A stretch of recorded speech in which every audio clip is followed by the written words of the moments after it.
l'enfant le plus de forme du Mexique. Mon père était aussi mon frère. Parfois, les histoires les plus perturbantes ne se cachent pas dans les recoins sombres du crime et dans les archives secrètes du gouvernement, mais dans les silences quotidiens des familles, dans ce qui ne se dit jamais mais se traîne de génération en génération. Dans un village poussiéreux de l'État de Veracruz, au sud du Mexique, est né un enfant qui, dès le premier souffle, a rompu avec tout ce qui était considéré comme normal. Son visage était différent, son corps aussi. Il n'a pas pleuré comme les autres. Les médecins ne se sont pas regardés entre eux, ils ont baissé la tête.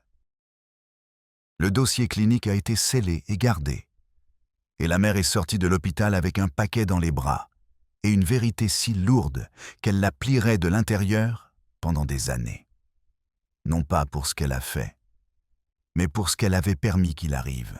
Ceci est l'histoire de David, bien qu'il ne s'appelait pas David. Et sa phrase la plus effrayante, prononcée sans savoir ce que cela signifiait, résonnerait des années plus tard. Mon père était aussi mon frère. Je suis Burgo, et ceci est le Mexique interdit. Si c'est la première fois que vous voyez l'un de nos récits, je vous invite à vous abonner. Car ici, nous ne racontons pas seulement des histoires. Nous les sortons d'où personne ne veut regarder. Des histoires qui font la business, qui font mal, qui dérangent, mais qui nous obligent aussi à penser. Combien d'autres tragédies comme celle-ci sont restées dans le silence par honte, peur ou tradition? Tout a commencé en 2012. Lorsqu'une jeune femme nommée Laura est arrivée au centre de santé communautaire de San Gregorio del Monte. Un village rural sans pavés, entouré de champs de canne et auquel on n'accède que par un chemin de terre. Laura avait 19 ans. Elle était mince, avec une expression qui semblait toujours à mi-chemin entre la joie et le désarroi. Elle n'était pas exactement pauvre, mais elle ne vivait pas non plus dans le luxe.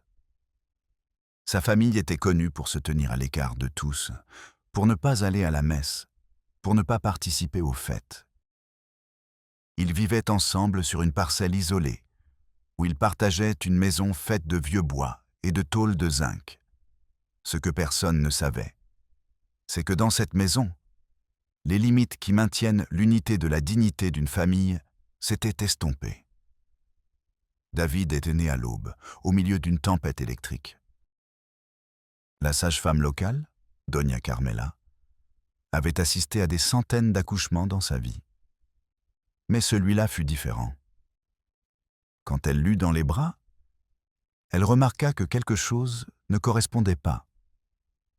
Sa tête était plus petite de l'honneur mâle, ses mâchoires dépassèrent d'un côté. Les yeux étaient inhabituellement séparés et ses doigts, au lieu de 5, semblaient fondus en 3 grandes protubérances. Il ne pleura pas immédiatement. Quand il le fit, ce fut un son plus semblable à un gémissement faible qu'à un pleur. Laura ne dit rien. Elle le serra seulement dans ses bras, comme si elle craignait que quelqu'un ne le voie pas. Pendant les premiers mois, David ne réagissait pas aux stimuli. Il ne suivait pas les lumières du regard. Il ne levait pas la tête. Il ne montrait pas de signe de vouloir s'asseoir. À 8 mois, il ne pouvait toujours pas mâcher ni avaler de solide. Ce fut alors qu'un jeune médecin du centre de santé suggéra de l'emmener dans un hôpital régional. Là, après une série d'études, vint la première alerte clinique. Quelque chose dans son ADN n'allait pas. Un cariotype fut demandé. Ensuite, un test plus spécifique. Les résultats furent de si étranges qu'ils furent envoyés pour révision dans une unité médicale plus avancée à Jalapa. Ce qu'ils découvrirent les laissa glacés. Les marqueurs génétiques de l'enfant indiquaient que ses chromosomes paternels étaient presque identiques entre eux, avec une coïncidence de plus de 80%. En termes simples, l'enfant avait hérité de gènes presque identiques de la part de son père et de sa mère, ce qui n'arrive que lorsque les géniteurs partagent une relation de consanguinité très proche. La conclusion scientifique fut immédiate. Le père de l'enfant était, probablement, un frère biologique de la mère. En recevant la nouvelle, Laura ne pleura pas. Elle ne cria pas non plus. Elle resta immobile. Pendant 2 jours, elle ne parla pas. Après, elle demanda à parler avec la psychologue de l'hôpital. Ce qu'elle raconta fut si délicat que, par respect, seule une synthèse fut incluse dans le dossier. Elle dit qu'elle avait grandi avec son demi-frère, Matteo, 7 ans plus âgé qu'elle. Tous deux vivaient avec leur mère, une femme alcoolique et violente, qui avait l'habitude de les laisser seuls pendant des jours.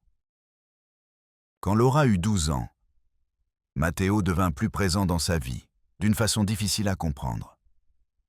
À 14 ans, Laura ne savait plus vraiment si ce qu'elle ressentait relevait de l'affection, de la dépendance ou de la crainte. Aucun aveu ni relation explicite n'eut lieu. Mais, lorsqu'elle tomba enceinte, Matteo lui promit de la soutenir. Pourtant, il ne tint pas sa promesse. Matteo disparut du village peu après la naissance de David. Certains disaient qu'il était parti au nord, d'autres qu'il avait eu des problèmes avec la police à cause d'une bagarre. Le fait est que personne ne le revit. Laura, pour sa part, affronta la maternité seule, avec un fils aux besoins extrêmes, et une communauté qui commençait à murmurer. À mesure que David grandissait, ses conditions s'aggravaient. Il avait des convulsions sporadiques, une perte de vision progressive dans un œil, et son système immunitaire était si faible que le moindre rhume l'envoyait à l'hôpital. Laura vivait entre docteurs, papiers, ordonnances et heures d'attente. À la maison, elle lui appliquait elle-même des injections, lui préparait des formules spéciales et le nourrissait par sonde quand c'était nécessaire. Elle ne travaillait pas. Elle ne sortait pas. Elle ne vivait pas. Elle ne faisait que s'occuper de lui. Et pourtant, au milieu de cette obscurité, elle disait que David était son moteur. Elle le regardait avec un mélange de culpabilité, d'amour débordant et d'une tristesse qui ne pouvait être cachée. Il n'avait pas demandé à venir au monde. Et encore moins ainsi, dit-elle une fois à une infirmière qui l'entendit pleurer dans la salle d'attente. Les médecins de l'ONAM, ayant connaissance du cas par interconsultation, proposèrent de le transférer à Mexico pour un suivi génétique de haut niveau. Laura refusa. Elle ne voulait pas que son fils soit exhibé comme un phénomène de laboratoire. Elle demandait seulement de l'aide pour qu'il vive un peu mieux. Elle accepta cependant le soutien d'une petite ONG qui donnait des fournitures médicales aux familles en situation critique. C'est ainsi qu'elle reçut un matelas anti-escar, un fauteuil roulant spécial et des couches pour 3 mois. Elle pleura en les recevant. Non par gratitude, mais parce qu'elle n'avait jamais pensé que son histoire serait si visible. Et pourtant, elle le serait. Il manquait encore l'épisode le plus douloureux, une maladie respiratoire, une vidéo enregistrée dans une salle d'urgence et une confession inattendue qui allait tout changer. L'hiver 2019 arriva avec une rudesse inhabituelle dans la région. Les températures chutèrent drastiquement à San Gregorio del Monte, et beaucoup des maisons construites avec des matériaux improvisés commencèrent à laisser passer l'humidité, le vent et le froid. Laura, sans chauffage et fenêtres adéquates, essayait de garder David au chaud en le couvrant de vieilles couvertures et en plaçant des bouteilles d'eau chaude sous son berceau. Mais rien ne fut suffisant. À la mi-janvier, David commença à montrer des signes de difficultés respiratoires. Son thorax s'enfonçait à l'inspiration, son oxygénation était instable et ses lèvres prenaient un ton violacé. Laura, déjà habituée aux signes d'alerte, sut que ce n'était pas une grippe de plus. Elle marcha durant l'aube jusqu'à la route principale pour faire de l'autostop. Personne ne s'arrêta. Juste à l'aube, un voisin la conduisit au centre de santé. De là, David fut transféré d'urgence à l'hôpital régional de Cordoba. Le diagnostic fut immédiat. Pneumonie sévère. Son petit corps, déjà fragile, ne répondait pas avec la force nécessaire. Ils l'intubèrent à l'arrivée. Laura l'accompagnait depuis une chaise en plastique à côté du lit, le visage couvert par un masque chirurgical qui ne cachait pas la terreur dans ses yeux. Durant les 3 premiers jours, les médecins ne savaient pas s'il survivrait. Les poumons de David ne répondaient pas. La fièvre ne cédait pas et sa saturation chutait chaque fois qu'il tentait de réduire l'assistance respiratoire. Ce fut alors que quelque chose d'inattendu se produisit. Une infirmière du quart de nuit, émue par la dévotion de Laura, lui offrit d'enregistrer une petite vidéo. « Au cas où quelque chose se passerait », lui dit-elle. Laura accepta. Elle s'approcha du lit de son fils, caressa ses cheveux clairsemés, et d'une voix tremblante, mais sereine, dit « Je ne sais pas s'il m'écoute. Mais s'il le fait, je veux qu'il sache que je suis désolée. Je suis désolée de l'avoir amené au monde sans comprendre ce que je faisais. Je suis désolée pour ce qu'il a dû porter dès le premier jour. Mais c'est mon fils. C'est mon erreur, oui. Mais c'est aussi ma raison de vivre. Et si Dieu me l'enlève, je partirai avec lui, intérieurement. » La vidéo fut partagée dans un groupe WhatsApp interne de l'hôpital. De là, elle parvint à un réseau de médecins pédiatriques qui reconnurent immédiatement le cas clinique. Bientôt, le contenu arriva entre les mains d'une fondation d'assistance médicale avec siège à Puebla, qui décida d'intervenir discrètement. En moins de 24 heures, l'hôpital reçut des dons d'antibiotiques de dernière génération, un ventilateur portable et la visite de 2 spécialistes en soins intensifs pédiatriques. Personne à l'hôpital ne le dit à voix haute. Mais tous savaient que David avait été sauvé par le pouvoir silencieux de la compassion professionnelle. L'amélioration fut lente. Pendant plus de 2 semaines, David resta en coma induit. Chaque nuit, Laura dormait par terre, enveloppée dans un vieux châle, sans changer de vêtements ni quitter la chambre. Elle refusait de manger si ce n'était pas dans la même pièce et rejetait les visites des assistantes sociales. Elle ne voulait pas de charité. Elle demandait seulement que son fils respire. Quand il ouvrit finalement les yeux, il le fit sans rien reconnaître. Son regard était opaque, confus. Il avait partiellement perdu la vue d'un œil, et sa motricité était plus affectée que jamais. Il ne tenait plus son cou ni n'émettait de son, mais il était vivant. L'hôpital offrit à Laura un transfert permanent vers une résidence médicale spécialisée à Mexico.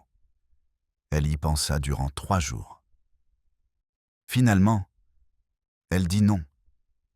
Elle préférait retourner à son village malgré tout. Ici, ils me connaissent. Et ils le connaissent, lui. Ce qui nous reste est d'affronter ce que nous sommes, répondit-elle. Ce qu'elle ne savait pas, c'est que pendant que David luttait pour sa vie, son histoire avait commencé à circuler sur les réseaux médicaux. Certains médias alternatifs commencèrent à publier des notes vagues sur le cas clinique le plus complexe de consanguinité au Mexique, sans donner de nom ni de détails. Mais à San Gregorio del Monte, la rumeur devint un couteau.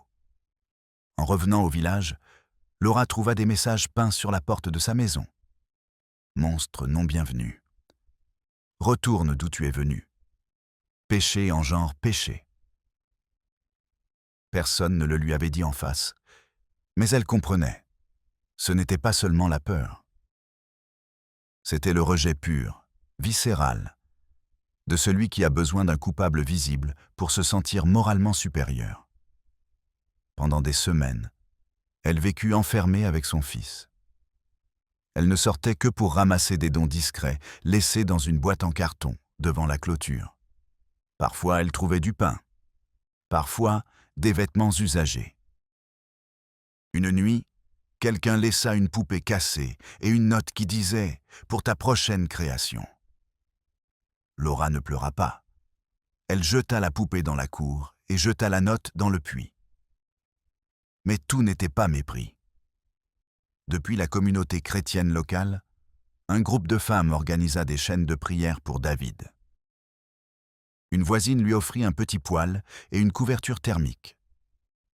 Un professeur de lycée lui procura une connexion Internet afin qu'elle puisse accéder à des matériaux éducatifs pour les aidants. Et l'infirmière qui enregistra la vidéo, Patricia, vint la visiter fréquemment, lui apportant des médicaments, des aliments et des câlins. Au milieu de tout, Laura s'accrochait à une unique routine qui maintenait son esprit sain et sauf. Chaque nuit, après avoir endormi David, elle écrivait dans un carnet ce qu'il ne pouvait pas dire. Aujourd'hui, j'ai ri quand maman m'a caressé les cheveux. Aujourd'hui, j'ai entendu un oiseau pour la première fois. Aujourd'hui, j'ai voulu marcher, mais je n'ai pas pu. Demain, j'essaie encore une fois. Ce carnet, usé et taché de lait, devint le journal d'un enfant qui parlait à travers le cœur de sa mère. Les mois passèrent. David eut 8 ans en silence, au lit, avec son corps recroquevillé et son visage marqué par les asymétries d'une génétique cruelle. Mais avec une étincelle de lumière dans ses yeux quand il écoutait la voix de Laura. Elle lui chantait des chansons inventées, le baignait avec des éponges tièdes, lui racontait des histoires sur des mondes où personne ne demandait d'où tu venais, mais où tu voulais aller. Mais le destin, comme s'il n'avait pas déjà été suffisamment brutal, avait en réserve un autre coup. Fin 2021, une équipe de télévision indépendante qui réalisait un documentaire sur les maladies rares en zone rurale reçut un indice sur l'affaire. Sans le consentement de Laura, un drone survola sa maison et enregistra des images qui furent ensuite filtrées. La production fut annulée après des plaintes éthiques, mais l'exposition était déjà faite.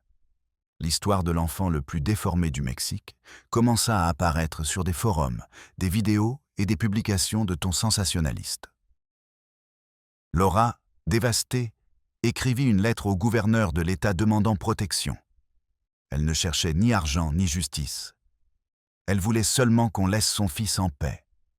La lettre ne fut jamais répondue. Et pourtant, elle fut lue.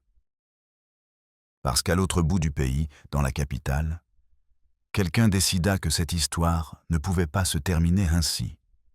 Pas avec mépris, pas avec oubli, pas avec peur. Ce fut une psychologue pédiatrique de l'hôpital infantile du Mexique, Federico Gomez, dans la ville de Mexico, qui lui donna la lettre filtrée de Laura dans un groupe privé de professionnels de la santé.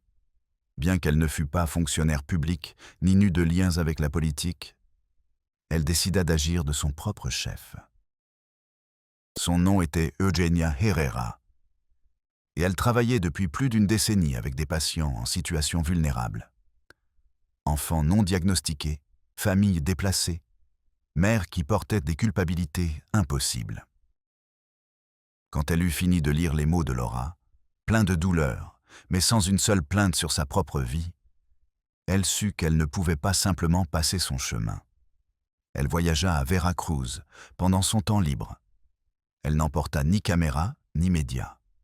Elle ne cherchait pas à exposer. Elle voulait seulement connaître. Elle arriva à San Gregorio del Monte dans une voiture de location, demanda avec respect, offrit de l'aide sans envahir. Elle fut reçue par une femme cernée, mince, avec un visage plus âgé que son âge. Laura hésita. Elle avait du mal à faire confiance. Mais quelque chose dans la manière sereine d'Eugenia, dans son ton bas et dans son regard sans jugement, la convainquit d'ouvrir la porte. Et puis l'âme. Pendant cette première visite, Eugenia ne posa pas de questions sur le père. Elle ne demanda pas à voir les examens. Elle s'assit simplement sur le sol près du lit où dormait David et resta silencieuse pendant plusieurs minutes, observant comment le petit, recroquevillé en position fatale, respirait avec effort, mais sans se plaindre. Laura rompit la glace en disant « Il ne rêve plus ». Mais moi, oui. Je rêve qu'un jour on l'écoute sans le regarder. » Eugénia resta sans voix. Elle prit un carnet et écrivit ce qu'elle venait d'entendre. Durant les mois suivants, la psychologue fit plusieurs voyages. À chaque voyage, elle apporta de petits soutiens, des compléments alimentaires, des physiothérapeutes volontaires, une lampe thermique. Elle ne fit pas de promesses. Elle n'offrit pas de cure. Mais elle proposa quelque chose de concret. Créer un dossier médico-psychologique rigoureux qui permettrait à David d'être admis dans un programme d'assistance intégrale de l'État, qui jusqu'alors n'avait pas été accordé faute de documentation clinique. Laura, qui avait toujours craint le papier timbré, accepta pour la première fois de tout raconter depuis le début. Elle raconta comment elle avait grandi dans une maison où personne n'avait enseigné ce qui était bien ou mal. Comment Matteo, son demi-frère, avait assumé le rôle de protecteur pendant que sa mère buvait jusqu'à s'endormir dans la cuisine. Comment il parlait avec douceur, lui apportait du pain quand il n'y avait rien, la défendait des insultes du village. Et comment un jour, sans avertissement, sans violence, sans même le comprendre entièrement, elle commença à le voir d'une autre manière. J'avais 14 ans, lui, 21. C'était mon frère. Mais je n'ai jamais eu de père. Et quand on ne connaît pas les limites, on ne sait pas qu'on les franchit. Eugénia nota chaque phrase, chaque pause. Non pas pour un rapport judiciaire, mais pour comprendre comment se construisent les chaînes invisibles de la tragédie. L'inceste ne vient pas toujours avec des cris, ni du sang. Parfois il vient déguisé en besoin et silence, écrirait-elle plus tard dans son carnet de terrain. Avec l'aide d'Eugénia et d'autres professionnels affins, Laura réussit à envoyer un dossier complet au secrétariat de la santé. Au bout de 2 mois, elle reçut une lettre signée par la coordination générale du programme de prise en charge des maladies rares, obtenant une admission exceptionnelle dans un centre de soins continus à Jalapa. Là, il recevrait une rééducation physique, une assistance neurologique, une thérapie occupationnelle et surtout, un environnement digne. Mais la décision la plus difficile était à venir. Laura ne pouvait pas l'accompagner tout le temps. Le centre exigeait que l'enfant soit interné au moins 5 jours par semaine. Elle aurait le droit de le visiter les week-ends, mais ne pourrait pas y dormir. Elle devait choisir entre continuer à s'en occuper seule dans des conditions minimales ou permettre à d'autres de l'aider avec des ressources réelles. Elle pleura pendant 3 jours. Le 4e, elle accepta. L'adieu fut un moment figé dans le temps. David ne comprenait pas pourquoi sa mère pleurait en l'attachant sur une civière mobile. Il ne comprenait pas non plus pourquoi cette femme aimable qui lui avait apporté des bonbons le regardait avec tristesse. Il tendit seulement sa main déformée et lui toucha la joue. Laura ferma les yeux. Elle ne voulait pas que la dernière image qu'il garde soit la sienne brisée. Elle lui murmura à l'oreille. « Ce n'est pas que je m'en aille. C'est qu'ils t'attendent là où tu mérites d'être. » À Jalapa, David a été accueilli avec soin et réserve. Le personnel du centre avait été informé de sa condition médicale, mais pas de son histoire familiale. Ils l'ont traité comme n'importe quel autre enfant ayant des besoins spéciaux, sans interrogatoire morbide ni attitude condescendante. Il a été évalué par un généticien, un neurologue et une orthophoniste. Un programme de stimulation sensorielle personnalisé lui a été attribué. Bien qu'il ne parlait ni ne marchait, David répondait avec des sourires à certaines voix, réagissait aux couleurs chaudes et montrait des signes de plaisir lorsqu'il écoutait de la musique. Un des médecins a remarqué quelque chose de curieux.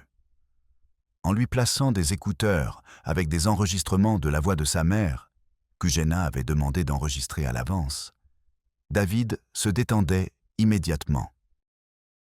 Son rythme cardiaque se stabilisait, et lors de certaines séances, il laissait même échapper de petits sons gutturaux, ressemblant à des rires. La connexion était indubitable. Bien que son corps n'obéisse pas, son âme restait liée à Laura. Elle, de son côté, a profité des jours de semaine pour commencer quelque chose de nouveau. Eugénia lui a obtenu une bourse pour un cours de soins gériatriques. Laura, qui n'avait jamais terminé le lycée, apprenait maintenant sur l'hygiène posturale, l'administration de médicaments, l'alimentation assistée. Elle a dit qu'elle ne le faisait pas pour y travailler, mais pour mieux prendre soin de ceux qui ne peuvent pas prendre soin d'eux-mêmes. Les week-ends, elle voyageait à Djalapa dans un transport en commun qui partait à 5 heures du matin. Elle apportait des biscuits faits par elle, des dessins avec lesquels elle illustrait de nouvelles histoires, et parfois une chanson inventée. David ne réagissait pas toujours de la même manière, mais son visage s'adoucissait en l'écoutant. Lors d'une visite, une bénévole a dit à Laura « Ton fils ne te voit pas avec les yeux, il te voit avec le cœur, et ça, tout le monde ne peut pas le faire. » Les mois passèrent. Le visage de David était toujours une constellation d'asymétrie, mais son environnement n'était plus celui de l'abandon ni du rejet. C'était un environnement de routine, de soins et d'affection. Il n'y avait pas de caméra, pas de notes, seulement des infirmières qui connaissaient son nom, des thérapeutes qui l'appelaient champion, et une mère qui continuait de croire que son amour pouvait plus que ses erreurs. Mais alors, quand tout semblait trouver une forme d'équilibre, un courrier électronique a changé le cours de l'histoire. Le courrier est arrivé un matin de septembre, juste au moment où Laura rentrait de Jalapa après une de ses visites. Il venait d'une adresse institutionnelle qu'elle ne reconnaissait pas, avec un objet succinct. Demande d'autorisation pour documenter privé. En l'ouvrant, elle lut des mots qui la mirent immédiatement en alerte. Nous produisons un documentaire éthique et respectueux sur les limites de la génétique et la résilience humaine. Nous avons reçu des références sur le cas de votre fils, que nous considérons profondément précieux pour rendre visible l'importance de l'éducation génétique dans les zones rurales. Nous aimerions discuter avec vous d'une possible collaboration. Laura est restée glacée. Il n'y avait pas de nom personnel, seulement la signature d'une équipe de documentalistes indépendants et un numéro de téléphone de contact. L'adresse e-mail disait peu de choses. Quelque chose comme contact@histoirehumaine.org. Elle ne répondit pas.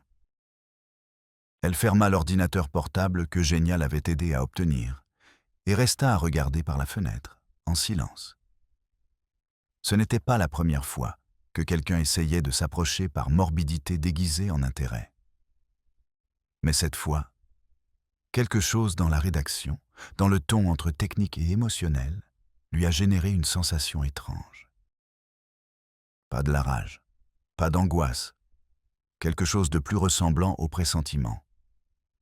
Des jours après, Eugénia visita Laura comme d'habitude et elle lui montra le courriel. La psychologue fronça les sourcils et chercha des références du domaine. Elle ne trouva aucune organisation enregistrée avec ce nom. La seule chose qu'elle trouva fut un blog inactif qui contenait d'anciens articles sur des maladies rares. Mais rien qui confirmât une institution réelle. « Ne leur réponds pas », lui dit-elle avec fermeté. S'ils étaient vraiment une équipe sérieuse, ils sauraient comment nous contacter de manière formelle. Ceci n'est rien d'autre que des gens voulant vendre une histoire avec un visage étranger. Laura ou Bédécio. Mais la peur se réinstalla dans sa poitrine comme un brouillard épais. Dans les jours suivants, elle remarqua quelque chose d'inquiétant. 2 hommes à moto passèrent plusieurs fois devant sa maison, à des heures inhabituelles. Un matin, elle trouva des traces fraîches dans la boue près du portail, comme si quelqu'un avait observé de l'extérieur. Une nuit, alors qu'elle essayait de dormir, elle crut voir une ombre se tenir près de la fenêtre. Il n'y eut pas de mots, il n'y eut pas de coups, seulement des présences qui ne collèrent pas. Préoccupée, Laura décida de déménager temporairement chez une cousine à Cordoue. Elle ne voulait pas mettre David en danger, ni être victime d'une tentative d'exposition malveillante. Pendant son absence, elle laissa la maison aux mains d'un voisin de confiance, qui lui promit d'avertir s'il remarquait des mouvements suspects. Pendant ce temps, au centre de Jalapa, David suivait son traitement sans interruption. Mais l'équipe médicale percevait déjà que quelque chose inquiétait la mère.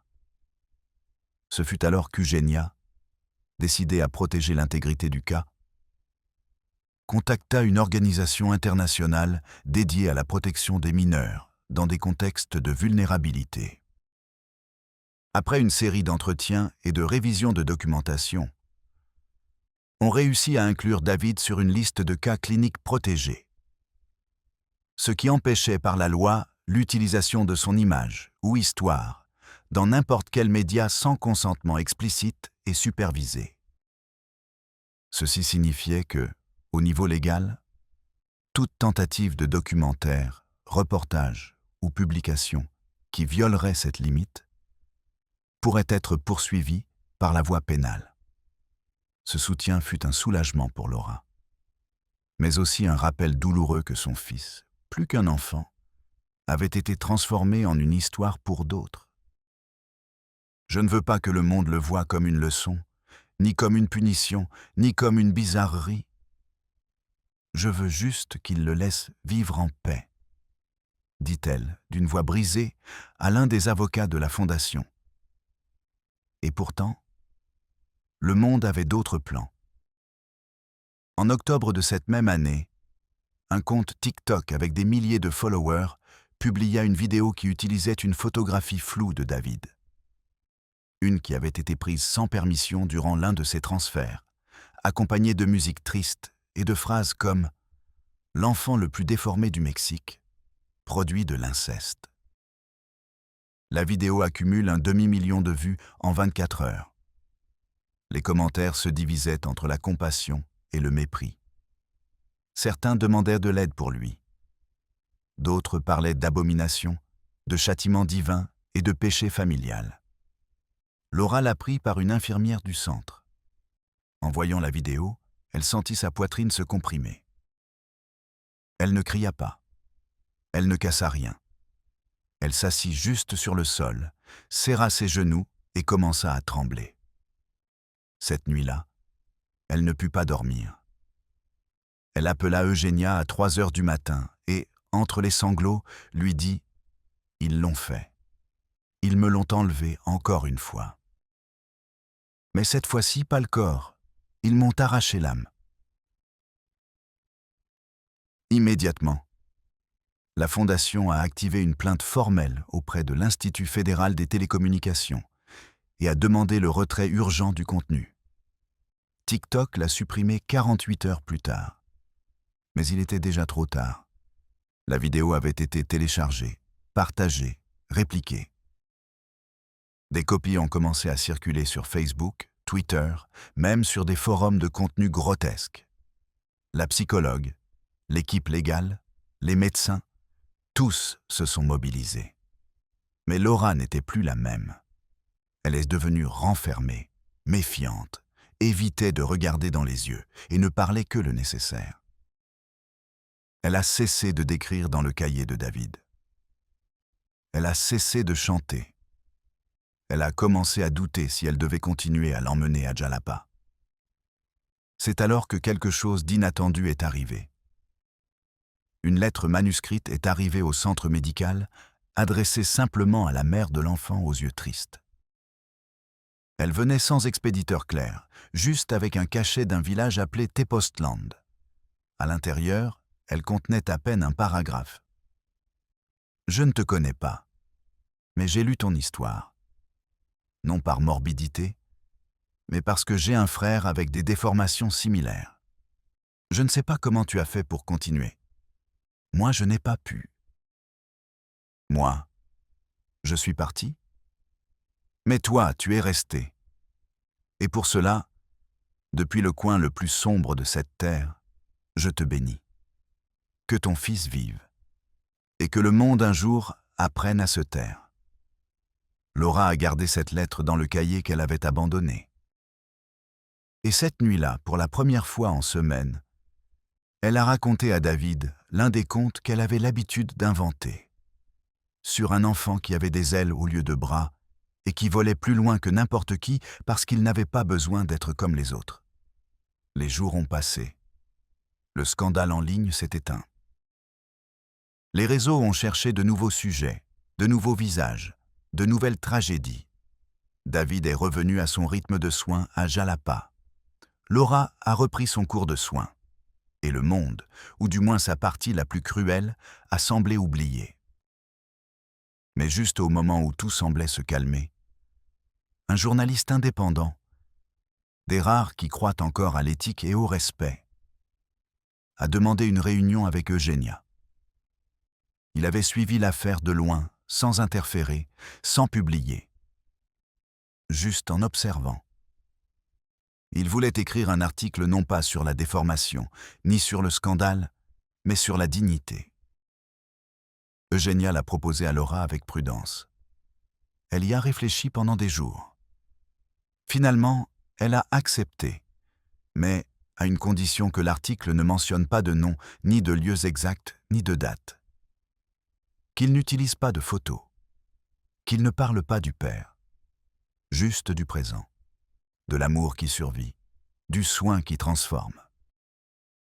D'une mère qui a choisi de rester quand tous fuyaient. L'article a été publié sur un site de journalisme approfondi. Il s'intitulait « Les enfants du silence », quand l'amour est plus fort que la génétique. Il ne s'est pas viralise. Il n'est pas devenu trending topic, mais il a été lu par ceux qui devaient le lire. Médecins, psychologues, travailleurs sociaux et surtout des mères qui portèrent des culpabilités similaires. L'un des commentaires anonymes disait « J'ai aussi un fils que le monde a appelé erreur. Merci de me rappeler qu'il ne l'est pas. » Et ainsi, petit à petit, sans que personne ne le planifie, sans applaudissements ni prix, l'histoire de David a cessé d'être une curiosité clinique pour devenir quelque chose de beaucoup plus puissant. Un avertissement, oui, mais aussi un phare. Mais le destin avait encore un tour de plus préparé. Quelque chose que même Laura ne pouvait prévoir. Quelque chose qui apporterait avec soi l'opportunité la plus inattendue, ou l'épreuve la plus cruelle. Un an après la publication de cet article silencieux, quand tout semblait s'être stabilisé, Eugenia a reçu un appel inattendu de Barcelone. Il s'agissait du docteur Andrés Beltrán, chercheur à l'Institut européen de génétique clinique et membre actif du réseau international pour l'étude des troubles génétiques rares. Il avait lu la chronique anonyme et, bien que les noms n'aient pas été mentionnés, il sut reconnaître dans la description clinique un tableau extrêmement rare, syndrome de disomie uniparentale complète, provoqué par consanguinité de premier degré. Le docteur Beltrán, qui avait dédié sa carrière à étudier ce type de cas dans des communautés reculées d'Asie centrale, expliqua que son équipe cherchait à collaborer avec des centres latino-américains pour documenter génétiquement ces phénomènes.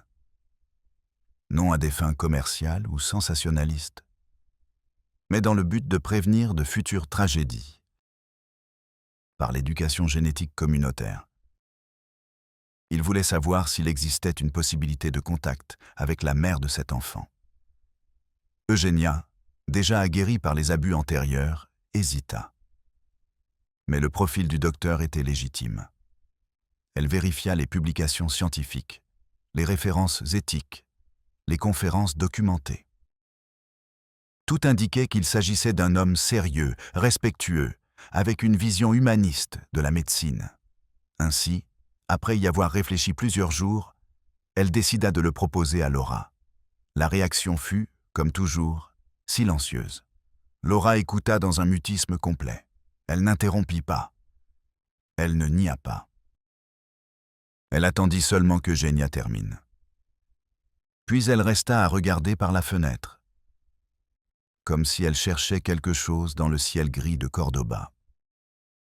Finalement, elle dit « Si cela sert à ce que personne d'autre n'ait à porter ce que j'ai porté, si cela sert à éviter qu'une autre jeune fille de 14 ans ne se trompe sans savoir qu'elle se trompe, alors je le ferai. » Le contact fut établi sous des conditions strictes. Il n'y aurait ni interview, ni image. L'ADN de David serait extrait selon le protocole clinique standard et envoyé à Barcelone avec un code anonyme. En échange, l'équipe du docteur Beltran promettait de fournir un rapport génétique complet, des orientations cliniques et, plus important encore, une proposition de travail communautaire à implémenter dans les zones rurales mexicaines, axée sur l'éducation reproductive sans préjugés culturels ni religieux. Sur une période de 6 mois, une étude croisée fut réalisée entre le matériel génétique de David et 6 autres cas similaires trouvés dans des communautés du Chiapas, de Puebla et d'Oaxaca. Le schéma se répétait. Relations entre demi-frères et sœurs, cousins au premier degré, ou pères et filles mineurs, dans des contextes de pauvreté, d'abandon institutionnel et de structures familiales dysfonctionnelles. Le cas de David, cependant, était le plus extrême en termes cliniques. Le rapport final fut présenté devant l'Organisation mondiale de la santé, dans le cadre d'un congrès sur la génétique et la pauvreté structurelle. Sans nom, sans photographie. Un fonds européen pour la prévention des maladies génétiques extrêmes décida de financer un programme pilote au Mexique. Son nom, Enfant du silence, inspiré du titre de l'article original. La proposition consistait à établir des équipes itinérantes de santé génétique et psychologique dans des communautés vulnérables pour détecter les études de la communauté. La proposition consistait à établir des équipes itinérantes de santé génétique et psychologique dans des communautés vulnérables pour détecter, éduquer et prévenir. Le programme nécessitait une figure coordinatrice locale. Eugenia pensa immédiatement à Laura. Quand elle le lui proposa, Laura laissa échapper un léger rire, le premier depuis des années. Moi, qui sais à peine parler aux adultes. Mais Eugenia insista. Ils n'avaient pas besoin d'une universitaire.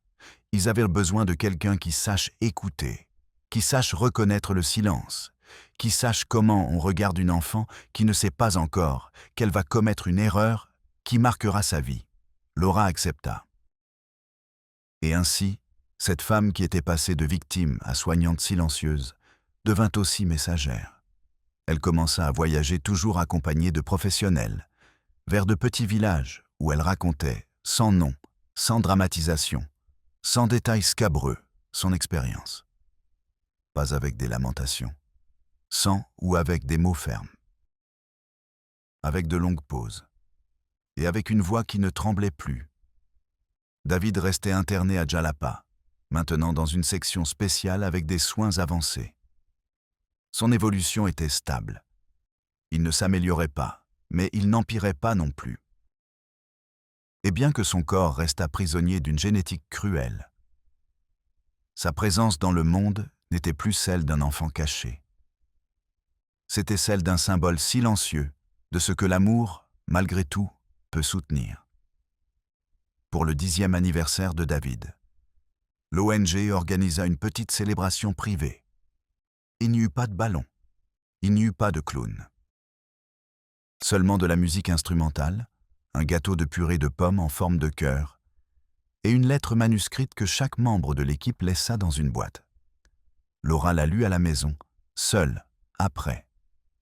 Une des lettres disait « Merci de nous rappeler que l'erreur n'est pas de naître différent. L'erreur est de regarder différemment celui qui souffre déjà. » Aujourd'hui, Laura continue de travailler avec la Fondation. Elle vit à Cordoue, près de l'hôpital, dans un petit appartement loué par l'ONG. Elle rend visite à David 3 fois par semaine. Elle lui chante encore. Elle lui écrit encore dans le cahier. Plus comme si elle lui parlait. mais comme si le monde devait l'écouter. Et quand on lui demande si elle changerait quelque chose de son passé, elle répond « Tout, mais pas lui. Lui, jamais ». L'histoire de Laura et David n'est pas un documentaire. Ce n'est pas une nouvelle virale. Ce n'est pas un cas clinique. C'est un avertissement silencieux. Un câlin qui n'est pas arrivé à temps. Une question que personne n'a voulu poser. C'est, surtout, une preuve brutale que l'amour, quand il ne se rend pas, peut être plus fort que la génétique, que l'ignorance et que la honte. Et toi, qui es arrivé jusqu'ici? Qu'en penses-tu? Qu'en penses-tu? Combien d'histoires comme celle-ci restent encore cachées par peur de ce que l'on dira? Combien de vies pourraient être changées si l'on apprenait à écouter avant de juger? Si cette histoire t'a touché le cœur, je t'invite à laisser un commentaire avec ton opinion. Qu'est-ce qui te serait passé par la tête si tu étais Laura? Et si tu étais David, abonne-toi à Mexico Prohibido pour plus d'histoires que tu ne trouveras pas dans les médias traditionnels. Ici, nous les racontons avec respect, vérité et courage. On se voit dans le prochain récit, parce que le silence peut aussi être brisé. Et parfois, une histoire suffit pour commencer.